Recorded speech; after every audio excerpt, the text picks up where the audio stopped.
Breathe in, breathe out.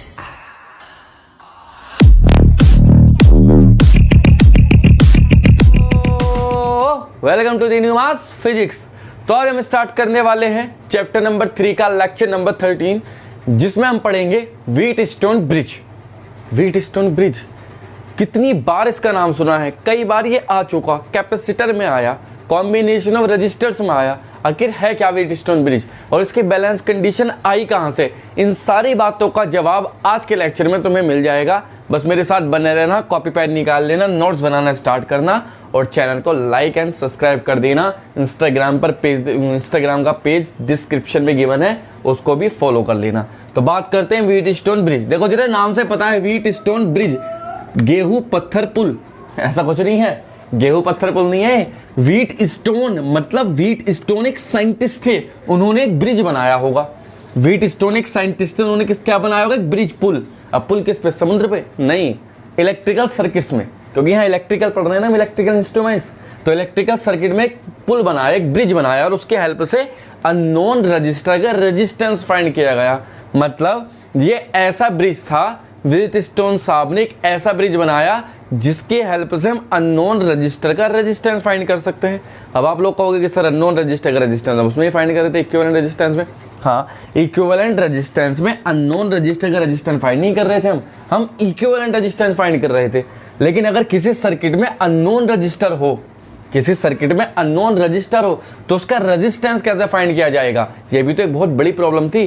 तो उस problem को ध्यान में रखते हुए व्हीटस्टोन साहब ने एक इलेक्ट्रिकल सर्किट बनाया और वहां पे एक ब्रिज बनाया और उस ब्रिज के कुछ प्रॉपर्टीज बताई और उस प्रॉपर्टीज को यूज करते हुए हम अननोन रजिस्टर का रेजिस्टेंस फाइंड कर सकते हैं इजीली। बस हमें क्या फाइंड करनी होगी, व्हीटस्टोन ब्रिज की बैलेंस कंडीशन। अगर व्हीटस्टोन ब्रिज अपनी बैलेंस कंडीशन में है तो अननोन रजिस्टर का रेजिस्टेंस फाइंड करना चुटकियों का खेल है। अदरवाइज हमें फिर दूसरा मेथड अपनाना पड़ेगा। तो हम इसमें क्या पढ़ेंगे, बैलेंस कंडीशन जो व्हीटस्टोन ब्रिज की थी कि ये वाला रेजिस्टेंस अपॉन ये वाला रेजिस्टेंस इक्वल टू ये वाला रेजिस्टेंस अपॉन ये वाला रेजिस्टेंस, ये आई कहां से। तो आज हम बैलेंस कंडीशन अचीव करने की कोशिश करेंगे। तो भाई हेडिंग लिखो, व्हीटस्टोन ब्रिज। क्या चीज, Wheatstone bridge. Wheatstone bridge. Wheatstone bridge की बात करते हैं। देखो क्या काम है इसका, टू फाइंड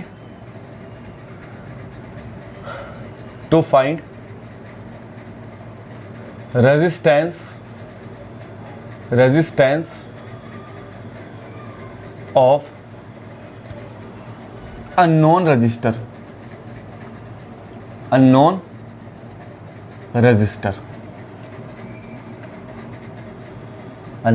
रजिस्टर। ठीक है, कैसे फाइंड करना है, तो व्हीटस्टोन साहब ने एक अरेंजमेंट बनाया, क्वाड्रिलेटरल शेप में रजिस्टर्स को अरेंज किया और एक अरेंजमेंट बना करके उन्होंने एक ब्रिज बनाया। कैसे, ऐसे उन्होंने कुछ इस तरह से रजिस्टर को अरेंज किया कि एक रजिस्टर ऐसे, यहां एक रजिस्टर ऐसे, यहां एक रजिस्टर ऐसे, यहां और एक रजिस्टर ऐसे, यहां। ठीक, इस तरह से ये बनाया। अब यहां से कनेक्ट की गई एक बैटरी, यहां से कनेक्ट क्या की गई, एक बैटरी। ठीक, जिसका EMF E है। इस रजिस्टर का रेजिस्टेंस मान लो R1 है, इसका R2 है, इसका R3 है और ये अननोन रजिस्टर है जिसका नाम है X, जिसका रेजिस्टेंस X। अब उन्होंने जो ब्रिज बनाया वो कैसे बनाया, उन्होंने ब्रिज बनाया कुछ इस तरह से कि यहाँ एक की लगाई ऐसे, इस तरह से की लगा दी और यहाँ एक क्या ऐड किया, गैल्वेनोमीटर।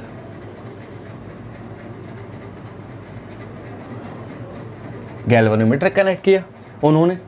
अब हुआ क्या, हमें इस ये व्हीटस्टोन ब्रिज का अरेंजमेंट है कि यहाँ बैटरी कनेक्ट करनी है और ब्रिज यहाँ बनाना है, इसी पोजीशन में ब्रिज होना चाहिए हमेशा। अब हुआ क्या, जैसे स्विच को ऑफ किया, सेट जैसे स्विच को ओपन ऑन किया, मतलब क्या किया, स्विच को क्लोज किया, जैसे स्विच को हमने क्या किया, क्लोज किया, जैसे स्विच को क्लोज किया तो सर्किट पूरा हुआ। जब सर्किट पूरा हो तो करंट फ्लो होना स्टार्ट हुई, और जब करंट फ्लो होना स्टार्ट हुई तो करंट सब में चली गई। तो व्हीटस्टोन ब्रिज ने कहा कि अगर व्हीटस्टोन ब्रिज बैलेंस कंडीशन में है, अगर व्हीटस्टोन ब्रिज बैलेंस कंडीशन में है तो बीच वाली ब्रिज में कोई भी करंट फ्लो नहीं होगी। मतलब कि ये जो गैल्वेनोमीटर है ये कोई डिफ्लेक्शन शो नहीं करेगा अगर ये व्हीटस्टोन ब्रिज किस में है, बैलेंस कंडीशन में। तो वो बैलेंस कंडीशन है क्या, वो बैलेंस कंडीशन हमें अचीव करनी है। और अगर व्हीटस्टोन ब्रिज बैलेंस कंडीशन में हुआ, अगर हमने व्हीटस्टोन ब्रिज को बैलेंस कंडीशन में ला दिया तो इसका मतलब यह है कि इस वाली ब्रांच में कोई भी करंट फ्लो नहीं होगी। ये व्हीटस्टोन ब्रिज का सार है। मेन मुद्दा यह है कि अगर व्हीटस्टोन ब्रिज बैलेंस कंडीशन में है तो इस वाली ब्रांच में कोई भी करंट फ्लो नहीं होगी। और दूसरा ऐसा कह सकते हैं कि अगर इस ब्रांच में कोई करंट फ्लो नहीं हुई तो मतलब व्हीटस्टोन ब्रिज किस में है, बैलेंस कंडीशन में है। हमें कैसे पता चलेगा कि इस ब्रांच में कोई करंट फ्लो होगी या नहीं, ये गैल्वेनोमीटर कनेक्टेड है। गैल्वेनोमीटर का काम क्या है, to detect the current, 10th class में पढ़ा होगा और 5th 6th लेक्चर में हम डिटेल में पढ़ेंगे, 5th लेक्चर में।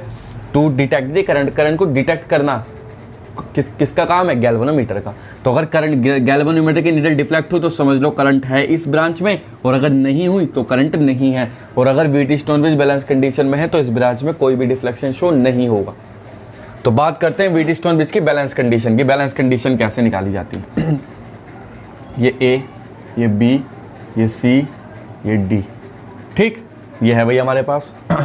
अब यहां से करंट निकली आई करंट निकली यहां से, और चलते रही यहाँ आया जॉइंट। क्या आया, जॉइंट। तो R1 पे चली गई I1 और R2 पे चली गई I2, ठीक, कोई दिक्कत नहीं। अब I1 चलते रहे फिर यहाँ जॉइंट मिला।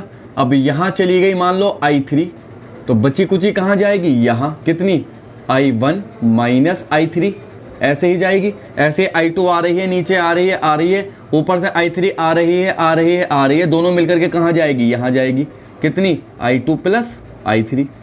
अब ये दोनों आ रही हैं इस डायरेक्शन में, वो आ रही है नीचे को इस डायरेक्शन में, मिला जंक्शन, जॉइंट मिला तो दोनों ऐड हो जाएंगे KCL के अकॉर्डिंग। तो क्या आएगा, I1 minus I3, I2 plus I3 से I3 कैंसिल, क्या बचेगा, I1 प्लस I2, जो कि एक्चुअल में क्या है, I ही का कॉम्बिनेशन है। I1 प्लस I2 क्या है, I है, मतलब I से ही मिलकर क्या बना है, I1 प्लस I2। तो भैया KCL तो हमने लगा दिया आराम से ब्रांच में, कोई दिक्कत वाली बात नहीं। अब KVL अप्लाई करते हैं, लिखेंगे बैलेंस कंडीशन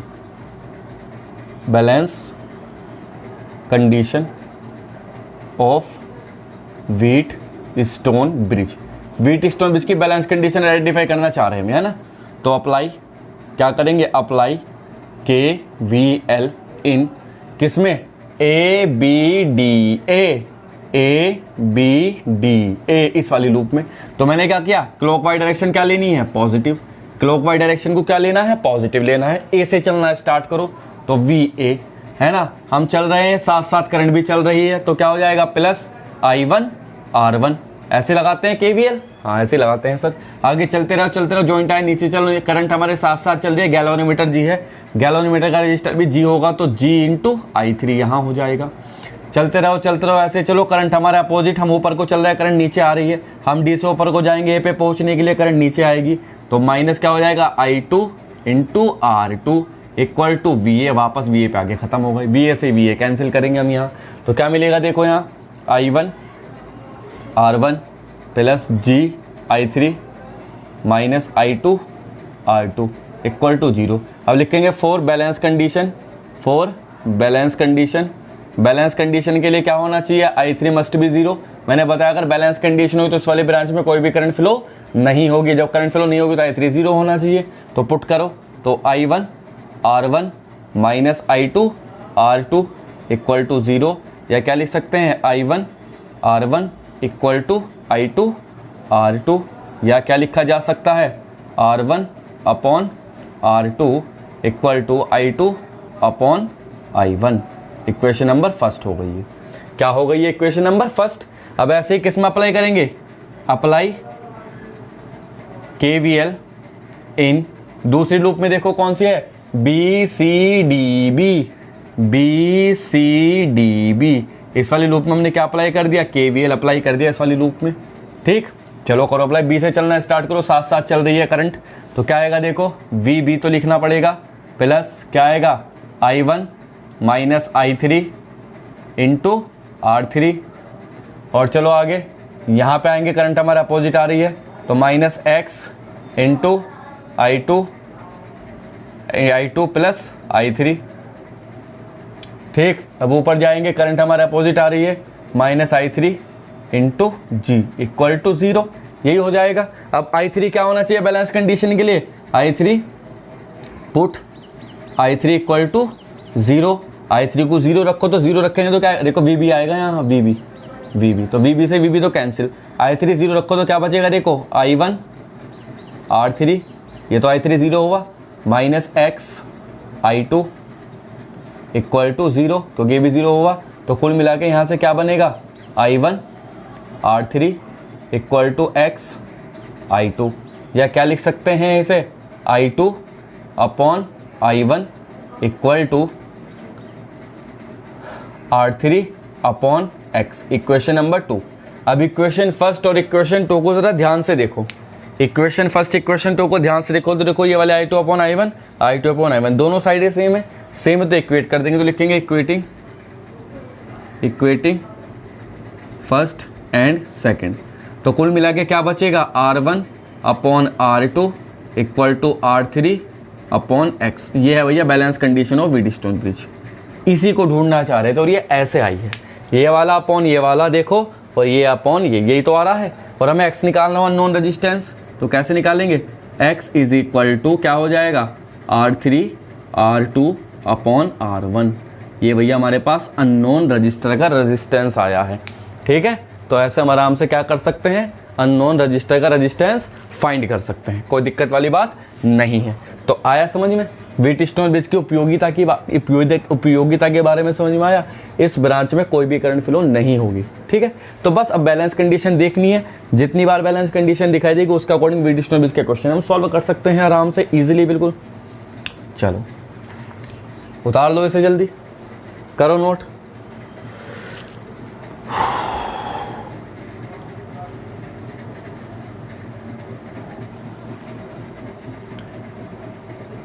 अननोन रजिस्टर का रेजिस्टेंस फाइंड करने में हेल्पफुल होता है। अब इसके दो इंपॉर्टेंट पॉइंट है, व्हीटस्टोन ब्रिज के क्या है, इंपॉर्टेंट पॉइंट्स।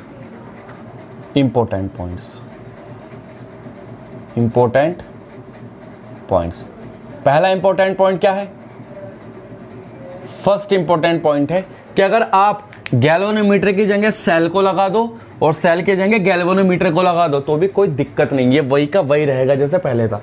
मतलब व्हीटस्टोन ब्रिज अभी भी बैलेंस कंडीशन में ही रहेगा। मतलब अगर आप गैल्वेनोमीटर की जगह सेल और सेल की जगह गैल्वेनोमीटर लगा दो तो व्हीटस्टोन ब्रिज के बैलेंस कंडीशन में कोई फर्क नहीं पड़ेगा। मतलब क्या लिखेंगे, cell and galvanometer are interchangeable.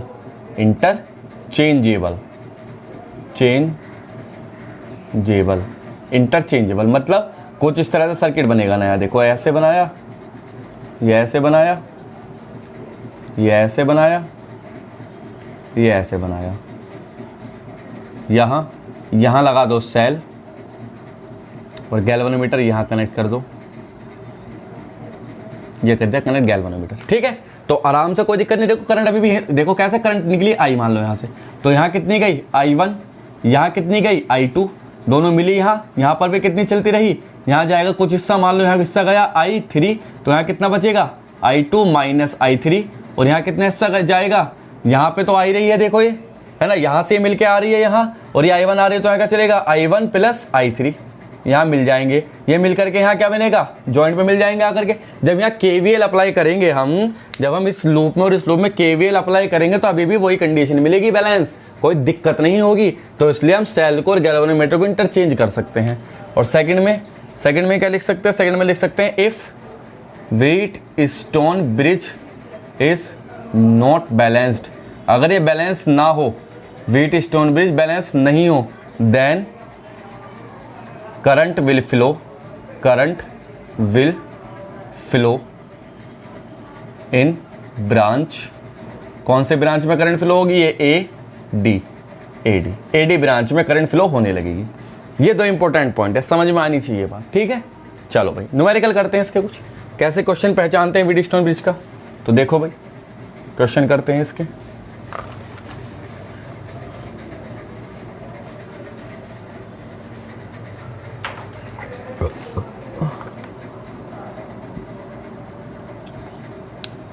Which state whether circuit are in balanced condition or not? ये क्वेश्चन है, क्वेश्चन नंबर 1। तो सर्किट दे रखा है भैया हमें, ये दे रखा, एक ये है, एक ये है, एक ये है, एक ये है। एक रजिस्टर ये लगाया यहाँ, यहाँ दिया है 2, यहाँ दिया है 1, यहाँ दिया है 2, यहाँ दिया है 4, ठीक है, यहाँ दिया है 4 और यहाँ दिया है 2। ये सर्किट है, ये बैटरी लगा दी ऐसे। हमें क्या बताना है? बैलेंस कंडीशन में है या नहीं है। ये व्हीटस्टोन ब्रिज बैलेंस कंडीशन में है या नहीं, अगर है तो इक्विवेलेंट रेजिस्टेंस फाइंड करना है। और क्या? Also find R equivalent resistance find करना है। तो देखो भाई ये बैलेंस कंडीशन में है या नहीं, तो पर कैसे पता लगेगा? ये अपॉन ये इक्वल टू ये अपॉन ये, तो लगाओ भाई 2/1 इक्वल टू 4/2। तो कुल मिला के क्या हो जाएगा? 2 = 2, मतलब बैलेंस कंडीशन, बैलेंस्ड। अगर ये बैलेंस्ड है तो बीच वाली ब्रांच को क्या कर देंगे? खत्म कर देंगे। जब बीच वाले ब्रांच को कर दिया खत्म, जब बीच वाली ब्रांच को क्या कर दिया? खत्म कर दिया, तो ये दोनों किस्में हुए सीरीज में, ये दोनों किस्में हुए सीरीज में, और उनका दोनों का किस्में हुआ पैरेलल में। तो मतलब कुछ चीज मिला के बनेगा 2 और 4 6। तो एक रजिस्टर तो ये बना 6 ओम का, यहाँ एक नीचे बनेगा कितना ओम का? 3 ओम का यहाँ बनाए। ये दोनों किस्में हो जाएंगे। अब ये ऐसे, बैटरी तो यहाँ कनेक्टेड है, ये दोनों पैरेलल है। अब ये दोनों पैरेलल है तो इनका क्या बनेगा? यहाँ इक्विवेलेंट रेजिस्टेंस कितना आ जाएंगे दोनों पैरेलल का? 1/6 1/3 कितना आएगा? 2 ओम आ जाएगा। तो कुल मिला के इक्विवेलेंट रेजिस्टेंस कितना आया और इक्विवेलेंट कितना आया? 2 ओम। कोई सिंपल वाली बात है, इसमें कोई दिक्कत नहीं, सॉल्व करने मत बैठ जाना, तो ऐसे सॉल्व हो जाना चाहिए, है ना, इक्विवेलेंट रेजिस्टेंस। नेक्स्ट क्वेश्चन करते हैं। इसका पार्ट ए था ही, है ना, इस सर्किट में पहचानना है। पार्ट बी में पहचानना है हम क्या पहचानने की? बैलेंस कंडीशन में है या नहीं। अगर है तो ठीक, तो इक्विवेलेंट रेजिस्टेंस निकालना, नहीं है तो भी।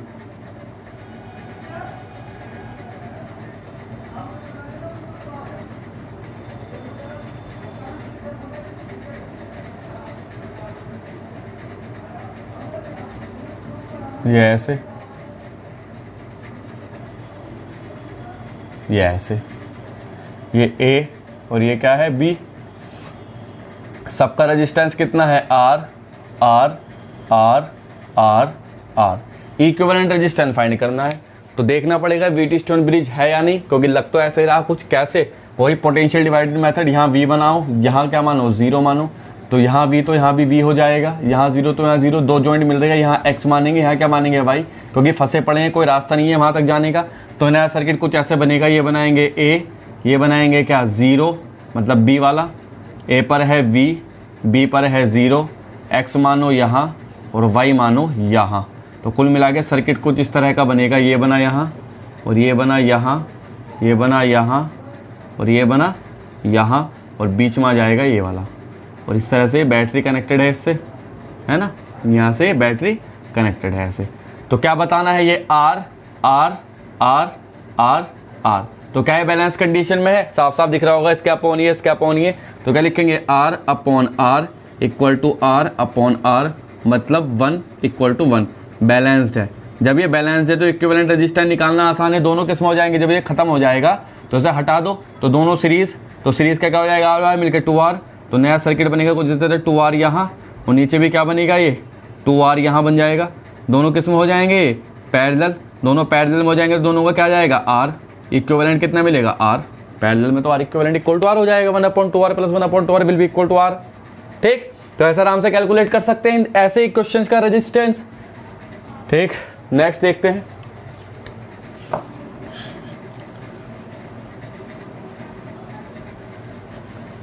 क्वेश्चन वही है, इसका पार्ट सी है ये। क्या है ये? पार्ट सी। पार्ट सी में क्या है? कुछ इस तरह से दिया है,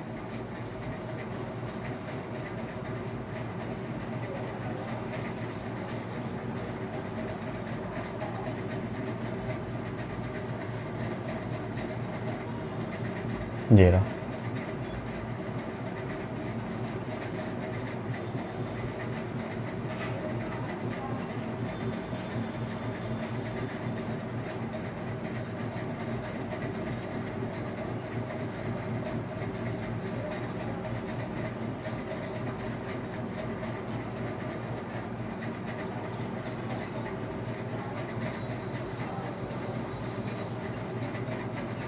ये है भाई क्वेश्चन। अब बताओ बैलेंस कंडीशन में है या नहीं ये व्हीटस्टोन ब्रिज? किस में है? 5/5 इक्वल टू 5/5, मतलब बैलेंस कंडीशन है। गलत मत कर देना, ये व्हीटस्टोन ब्रिज है ही नहीं। ये व्हीटस्टोन ब्रिज नहीं है। This is not a Wheatstone bridge, this is not a Wheatstone bridge. अच्छा क्यों नहीं है? बताओ क्यों नहीं है, सोचो। वो इसलिए क्योंकि बैटरी जो कनेक्ट होती है व्हीटस्टोन ब्रिज में वो यहां से कनेक्ट होती है और ब्रिज जो बनता है वो ऐसे बनता है। लेकिन यहां क्या हुआ? ब्रिज से ही बैटरी को कनेक्ट कर दिया। जब ब्रिज से ही बैटरी को कनेक्ट कर दिया तो गड़बड़ है नहीं है। व्हीटस्टोन ब्रिज का अरेंजमेंट ये तो था ही नहीं। व्हीटस्टोन ब्रिज साहब का अरेंजमेंट क्या था? ऐसे बैटरी लगा दो। तो इसका मतलब ये कैसे सॉल्व होगा? तो सिंपल तरीके से सॉल्व होगा वैसे ही, ये दोनों सीरीज, ये दोनों सीरीज। तो देखो क्या हो जाएगा दोनों सीरीज, तो दोनों सीरीज तो क्या हो जाएगा? ये यहाँ 5 और 5 10, तो 10 लिखो ऐसे। ये वाला बीच वाला चल ही रहा है, ये 10 लिखो ऐसे। और ये दोनों सीरीज, ये 10 लिखो ऐसे। किस में आया ये? पैरेलल कॉम्बिनेशन, साफ साफ दिख रहा होगा। अब ये तीनों पैरेलल में है तो क्या लगाएंगे यहाँ? इक्विवेलेंट रेजिस्टेंस कैसे कैलकुलेट कर सकते हैं? पैरेलल के लिए 1/R equivalent will be equal to 1/10 plus 1/10 plus 1/10, तो it will gives R equivalent equal to 10/3 ohm। बस ऐसा सिंपली हम कैलकुलेट कर सकते हैं आराम से, ठीक है। नाउ अब अगला क्वेश्चन करते हैं जिसमें हम अननोन रजिस्टर फाइंड कर सकते हैं। अननोन रजिस्टर का रेजिस्टेंस फाइंड कर सकते हैं। तो क्वेश्चन है, क्वेश्चन नंबर 2 है ये। क्या है ये? Find X if Wheatstone bridge is in balanced condition। Balanced condition, अगर ये बैलेंस कंडीशन में हो तो कैसे भाई? देखो बैलेंस कंडीशन के लिए क्वेश्चन दे रखा है, ये दे रखा है क्वेश्चन। एक तो ये दिया ऐसे, ये ऐसे, ये ऐसे। ये कितना है? 5 ओम। ये कितना है? 10 ओम। ये है X और ये कितना है? 20 ओम, है ना। बैलेंस कंडीशन में हमें क्या लेना? ये तो बैलेंस कंडीशन में उसने पहले ही कह दिया। जब पहले ही कह दिया है बैलेंस कंडीशन में है तो हमें क्या लेना है कि बैठ रहा है या नहीं बैठ रहा है ये। अब बैलेंस कंडीशन में है, बैलेंस कंडीशन में होने के लिए ये अपॉन ये इक्वल टू ये अपॉन ये होना चाहिए, है ना। लिखेंगे Wheatstone bridge is in balance condition if लगा दो आगे, इफ देन, तो 5/10 इज इक्वल टू X/20। तो इससे कटेगा ये, तो X के वैल्यू क्या होनी चाहिए? 10 ओम होनी चाहिए, तो 10 ओम ही है, ठीक है भैया। 10 ओम आ गई, तो व्हीटस्टोन ब्रिज बैलेंस कंडीशन में है। इसका क्वेश्चन नंबर 3 करते हैं। क्वेश्चन नंबर 3 में क्या कहा गया है? बिल्कुल ऐसे ही क्वेश्चन है, बस थोड़ा चेंज है। फाइंड X ही करना है, X को ही फाइंड करते रहो बस, और कुछ काम नहीं बचा तुम्हें, हैं? X ही X, कुछ और भी सोच लो। देखो भाई, यह है 5 ओम, ये फिर से वही 10 ओम, ये 20 ओम लिख दो, इसे लिख दो चलो 5 ओम, और ये लिख दिया हमने X। ये ऐसे है। अब से क्या फाइंड करना है? अगर ये व्हीटस्टोन ब्रिज बैलेंस कंडीशन में हो तो क्या फाइंड करना है? X फाइंड करना है वही। तो देखो X फाइंड करने के लिए वो ये अपॉन ये इक्वल टू ये अपॉन ये, है ना। तो पहले इसको 1 बना लो, पहले इसको क्या बना लो? 1। तो 1 बनाने के लिए दोनों पैरेलल में, तो पैरेलल इनका इक्विवेलेंट क्या हो जाएगा? देखो इनका इक्विवेलेंट हो जाएगा 5X/X + 5, यही होगा। कैलकुलेट करके देख लेना, कोई दिक्कत वाली बात नहीं है। मेरे अकॉर्डिंग इक्विवेलेंट ही आएगा पूरा ही।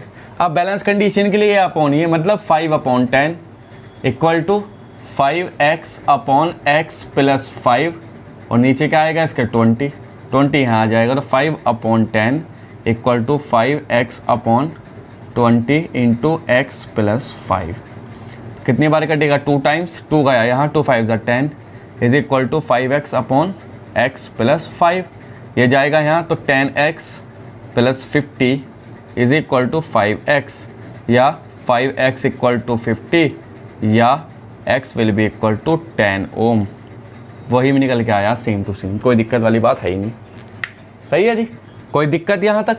मुझे लगता है सारे क्वेश्चन अब कैलकुलेट किए जा सकते हैं आराम से, कोई रॉकेट साइंस नहीं है किसी में भी।